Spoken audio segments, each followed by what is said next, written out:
Hello friends, मैं doctor आशु अग्रवाल आपका बहुत बहुत स्वागत करता हूं अपने यूट्यूब चैनल में। दोस्तों, आज हम चर्चा करेंगे एलर्जिक राइनाइटिस यानी कि नाक की एलर्जी की। बहुत ही कॉमन समस्या है नाक की एलर्जी। मेरे क्लिनिक पे हर एक महीने 50-60 पेशेंट्स एलर्जिक राइनाइटिस के आते हैं जो अपनी प्रॉब्लम को समझ ही नहीं पाते। कहते हैं डॉक्टर साहब मुझे पुराना जुकाम है, बहुत दिनों से रहता है। तो ऐसे लोगों की मैं डायग्नोसिस करके कुछ होम्योपैथिक दवाइयाँ देता हूँ और कुछ प्रिकॉशंस भी बताता हूँ, और 3-4 महीने होम्योपैथिक दवाइयाँ खाने के बाद उनकी एलर्जिक राइनाइटिस बिल्कुल जड़ से ठीक हो जाती है। तो दोस्तों, आज का ये टॉपिक बहुत ही इन्फॉर्मेटिव है, बहुत ही यूज़फुल है। मेरे संग आप लास्ट तक बने रहें, इस वीडियो को आप लास्ट तक देखें। शुरू करने से पहले मैं आपको याद दिला दूं कि अगर आप मेरे चैनल पर नए हैं और आपने मेरा चैनल सब्सक्राइब नहीं किया है तो मेरे चैनल को सब्सक्राइब करें और बेल आइकन ज़रूर दबाएँ ताकि आगे के वीडियोज़ के नोटिफिकेशन आपको बराबर मिलते रहें। तो दोस्तों, शुरू करते हैं एलर्जिक राइनाइटिस यानी कि नाक की एलर्जी की होम्योपैथिक दवाइयाँ। सबसे पहले मैं बताता हूँ इसकी पैथोलॉजी। हमारी नाक के अंदर जो झिल्ली होती है यानी कि म्यूकस मेम्ब्रेन होती है, उसमें जब सूजन आ जाती है, इन्फ्लेमेशन हो जाता है, तो नाक से पानी बहने लगता है और एक अटैक की तरह छींकें आ जाती हैं। लगातार छींकें आती हैं और मरीज परेशान हो जाता है। यही एलर्जिक राइनाइटिस है दोस्तों।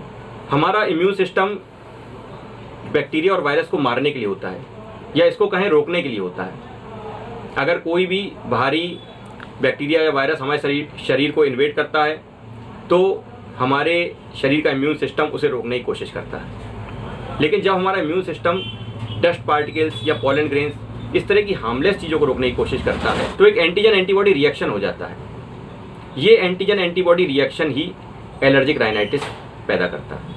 इस एंटीजन एंटीबॉडी रिएक्शन के चलते एक हिस्टामिन केमिकल प्रोड्यूस होता है बॉडी में, और हिस्टामिन केमिकल क्या करता है, नाक की म्यूकस मेम्ब्रेन को इरिटेट करता है, जिसके हमारे छींकें आती हैं, नाक से जुकाम होता है और एलर्जिक राइनाइटिस की समस्या हो जाती है दोस्तों। तो ये इसकी पैथोलॉजी है। बहुत सारे लोग एलोपैथिक दवाइयाँ खा के आते हैं। पहले वो एंटी एलर्जिक खा लेते हैं। एंटी एलर्जिक खाने से उनका जुकाम कुछ समय के लिए ठीक हो जाता है और वो समझते हैं कि उन्हें निजात मिल गई। लेकिन मैं आपको बता दूं, एंटी एलर्जिक इसका कोई भी क्योर नहीं कर पाती है। एंटी एलर्जिक आप थोड़े टाइम खा सकते हैं, उससे आपको कुछ समय के लिए रिलीफ मिल जाएगा और आप समझेंगे कि आपकी एलर्जी ठीक हो गई। ऐसे ही आप एंटी एलर्जिक टैबलेट बंद करते हैं, वैसे ही आपकी एलर्जी वापस आ जाती है। दोबारा से आपको छींकों की प्रॉब्लम हो जाती है, दोबारा से नाक से पानी आने लगता है। इसलिए दोस्तों, होम्योपैथिक की दवाई लेना एलर्जिक राइनाइटिस में बहुत ही जरूरी है। एलर्जिक राइनाइटिस में 3-4 महीने होम्योपैथिक का ट्रीटमेंट चलता है और कुछ प्रिकॉशंस हैं जो आपको फॉलो करने पड़ेंगे। दवाइयाँ टाइम से खानी पड़ेंगी और उसके बाद आप एलर्जिक राइनाइटिस जड़ से ख़त्म कर सकते हैं। तो दोस्तों, अब आ जाते हैं इसके सिम्टम्स पे। सबसे पहले मैं बताऊंगा क्या क्या सिम्टम्स हैं इसके। पहला सिम्टम है लगातार छींकें आना। एक अटैक की तरह छींकें आ जाती हैं, 10-15 छींकें आती हैं। ये छींकें मॉर्निंग के टाइम पर ज़्यादा आती हैं, चाहे गर्म मौसम हो चाहे ठंडा मौसम हो। हर एक मौसम में मॉर्निंग में आप सो के उठिए और लगातार छींकें आ जाएं, तो ये बहुत कॉमन सिम्टम है एलर्जिक राइनाइटिस का। तुरंत समझ लेना चाहिए कि एलर्जिक राइनाइटिस की प्रॉब्लम हो रही है। दूसरा सिम्टम है गले में खराश होने लगती है, रुधा रुधा गला लगने लगता है, होर्सनेस हो जाती है, बार बार गला साफ करना पड़ता है इस तरह से। तीसरा सिम्टम है नाक से पानी बहने लगता है, जुकाम हो जाता है। चौथा सिम्टम है आंखों से भी पानी आने लगता है। पांचवा सिम्टम है नाक में नोज में क्राउलिंग सेंसेशन, जैसे कुछ रेगन सी हो रही है। ये इसका 5वां लक्षण है। छठवां सिम्टम है जो आपका माउथ है, माउथ में भी रेगन सी होने लगती है, कुछ खुजलाहट होने लगती है माउथ में, लगता है कि कुछ रेंग रहा है। 7वां सिम्टम है हल्का सा सर दर्द, हल्का सा बुखार रहने लगता है। तो ये इसके कॉमन सिम्टम्स हैं। अगर ये सिम्टम्स आप पाते हैं तो आप समझ जाइए कि आपको एलर्जिक राइनाइटिस की शिकायत हो रही है और इसका ट्रीटमेंट कराना बहुत ज़रूरी है। बहुत लोग इसका ट्रीटमेंट नहीं कराते और इसको लंबे टाइम तक लिंगर ऑन किए रहते हैं। तो उसके बाद क्या हो जाता है, इसके कॉम्प्लिकेशंस इसमें शामिल हो जाते हैं। किसी को साइनोसाइटिस की दिक्कत हो जाती है, किसी को नेज़ल पॉलिप की दिक्कत हो जाती है। तो ये सब कॉम्प्लिकेशंस हैं। तो इसलिए इसका ट्रीटमेंट कराना बहुत ज़रूरी है, बहुत आवश्यक है।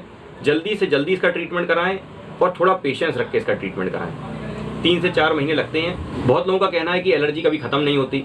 मेरे क्लिनिक पे भी लोग आते हैं और कहते हैं डॉक्टर साहब मैंने 6-7 महीने एंटी एलर्जी खाई लेकिन मेरी ये प्रॉब्लम ख़त्म नहीं हुई। पुराना जुकाम बना रहता है, नाक से पानी आता रहता है, तो मैं आपको बता दूं कि होम्योपैथिक मेडिसिन खा के ही एलर्जी का इलाज हो सकता है और होम्योपैथिक मेडिसिन जड़ से एलर्जी का इलाज करती है।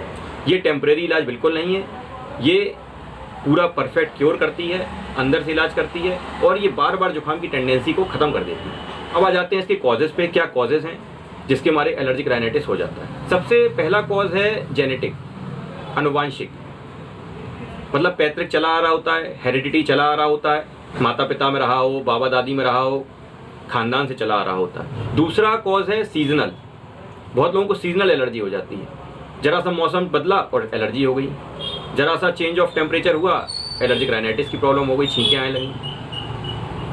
तीसरा कॉज है बहुत लोगों को सुबह उठ के जुकाम हो जाता है, सुबह मुंह धो लेते हैं, वो सो के उठे और मुंह धो लिया, जुकाम हो गया, तो सुबह मुंह नहीं धोना है। ऐसे लोगों को सुबह उठ के तुरंत मुंह नहीं धोएं अगर आपको सुबह उठ के मुंह धोने से एलर्जिक राइनाइटिस की शिकायत हो जाती है। बहुत लोगों को स्मेल से हो जाती है शिकायत, परफ्यूम की स्मेल से या कुकिंग की स्मेल से। अक्सर लड़कियों को देखा जाता है खाना बनाते समय एकदम किसी चीज़ की स्मेल लग गई और बहुत तेज छींकें आने लगी, तो ये भी इसके फैक्टर्स हैं। कुछ पैथोजेंस हैं जैसे डस्ट माइट्स है, धूल के कण, पॉलन ग्रेन्स हैं, पराग के कण, इनसे एलर्जी हो जाती है। सॉफ्ट टॉयज़ के फर होते हैं, उनसे एलर्जी हो जाती है। पेट्स होते हैं, घर में एनिमल्स होते हैं, उनके फर से एलर्जी हो जाती है। तो इन सब चीज़ों का थोड़ा ध्यान रखना पड़ेगा आपको। अगर आपको कुकिंग से एलर्जी है या परफ्यूम से एलर्जी है तो उसको थोड़ा अवॉइड करना पड़ेगा। अगर आपको डस्ट से एलर्जी है तो थोड़ा डस्ट को अवॉइड करें। अगर आप धूल मिट्टी का काम कर रहे हैं तो नाक पे कपड़ा बांधें या मास्क लगाएं। इन सब चीज़ों को फॉलो करना पड़ेगा।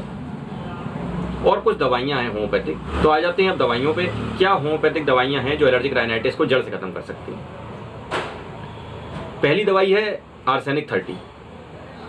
आर्सेनिक 30 बहुत ही यूज़फुल दवाई है एलर्जिक राइनाइटिस की। इसमें अटैक की तरह छींकें आती हैं, नाक से जुकाम बहता है। Arsenic album 30। दूसरी दवाई है नेट्राम्योर 30। नेट्राम्योर 30 जिनको क्रॉनिक एलर्जिक राइनाइटिस की शिकायत है, पुरानी हो गई है, ऐसे पेशेंट को नेट्राम्योर 30 बहुत फ़ायदा करती है। तीसरी दवाई है एलियम सीपा 30। लगातार 15-20 छींकें आ जाना, आंखों से पानी आना, जुकाम पानी की तरह बहना, एलियम सीपा 30 बहुत अच्छी दवाई है। चौथी दवाई है सेबेडिला 30। सेबेडिला 30 में नाक से कंटिन्यूस जुकाम बना रहता है, नाक में लगता रहता है कुछ सुरसुराहट हो रही है, क्राउलिंग सेंसेशन रहता है। सेबेडिला 30 बहुत अच्छी दवाई है एलर्जिक राइनाइटिस की। एलर्जिक राइनाइटिस के सभी मरीजों को मैं सेबेडिला 30 देता हूँ। एक दवाई है ट्यूबरकुलिनम 1M। जिनको क्रॉनिक एलर्जिक राइनाइटिस की शिकायत है उनको ट्यूबरकुलिनम 1M लेनी चाहिए। 15 दिन में एक बार, सिर्फ एक डोज लेनी है, बार बार रिपीट नहीं करनी है। 15 दिन में एक डोज ले लें, फिर अगले 15 दिन बाद फिर एक डोज ले लें। ये टेंडेंसी को ख़त्म करती है, एलर्जिक राइनाइटिस की टेंडेंसी को ख़त्म करती है। जिनको जेनेटिक की शिकायत आई हुई होती है उनकी हेरिडिटी की शिकायत को ख़त्म करती है, अनुवांशिक लक्षणों को ख़त्म करती है। एक दवाई आती है R84, ये रेकवेक की जर्मनी की दवाई है, ये कम्बिनेशन है, इसको आप यूज़ करें। R84 पानी में डाल के ली जाती है, 20-20 बूंदें सुबह दोपहर शाम। इसको 2 से 3 महीने लिया जाता है। ये एलर्जिक राइनाइटिस के काफ़ी हद तक सारे लक्षणों को ख़त्म करती है। जुकाम रहना, छींकें आना, नाक में क्राउलिंग सेंसेशन होना, आँखों में खुजली होना, तो ये सारे लक्षणों को ख़त्म करती है। तो ये इसका होम्योपैथिक ट्रीटमेंट है। जो डाइल्यूशन मैंने आपको बताए, नेट्राम्योर 30, एलियम सीपा 30, आर्सेनिक 30 और सेबेडिला 30, इनको आप 5-5 बूंदे ले सकते हैं। लक्षणों के आधार पे आप लीजिए, आधे कप पानी में सुबह दोपहर शाम लें। लेकिन कोई भी दवाई आप यूज़ करें उसको लगातार यूज़ करना है 3 से 4 महीने। और ट्यूबरकुलिनम 1M को इंटरकरेंट मेडिसिन के तौर पे यूज़ करना है 15 दिन में एक बार, जिनको क्रॉनिक एलर्जिक राइनाइटिस की शिकायत है। तो ये इसका दोस्तों कंप्लीट ट्रीटमेंट है, इसको आप यूज़ करें। और एलर्जिक राइनाइटिस की शिकायत में थोड़ा सा पेशेंस रखना पड़ता है। कभी भी ये ना सोचें कि मैंने 15 दिन दवाई खा ली, मुझको बहुत ज़्यादा फ़ायदा नहीं हुआ, या 1 महीने दवाई खा ली, मुझको बहुत ज़्यादा फ़ायदा नहीं हुआ। अगर आपको एक्यूट एलर्जिक राइनाइटिस है तो आपको 1 महीने फ़ायदा हो जाएगा, लेकिन अगर आपको क्रॉनिक एलर्जिक राइनाइटिस है तो आपको 3 से 4 महीने दवा खानी पड़ेगी और कुछ प्रिकॉशंस मानने पड़ेंगे। जैसे कोल्ड ड्रिंक्स अवॉइड करनी है, ठंडा पानी नहीं पीना है, धूल मिट्टी से बच के रहना है, सुबह उठ के एकदम मुँह नहीं धोना है। जिनको परफ्यूम से एलर्जी है या स्मेल से एलर्जी है कुकिंग की, तो उनको वैसी चीज़ें अवॉइड करनी पड़ेंगी। सॉफ्ट टॉयज़ के फर से एलर्जी है, एनिमल्स के फर से एलर्जी है, तो आपको उनसे थोड़ा दूर रहना पड़ेगा। साफ़ सफाई करते समय मास्क का यूज़ करना पड़ेगा। तो ये इसके प्रिकॉशंस हैं। तो दोस्तों आज के लिए बस इतना ही। अगर आपको ये वीडियो काफ़ी यूज़फुल लगता है तो इस वीडियो को ज़्यादा से ज़्यादा शेयर करें, लाइक करें और मेरे चैनल को सब्सक्राइब करें। Thanks a lot.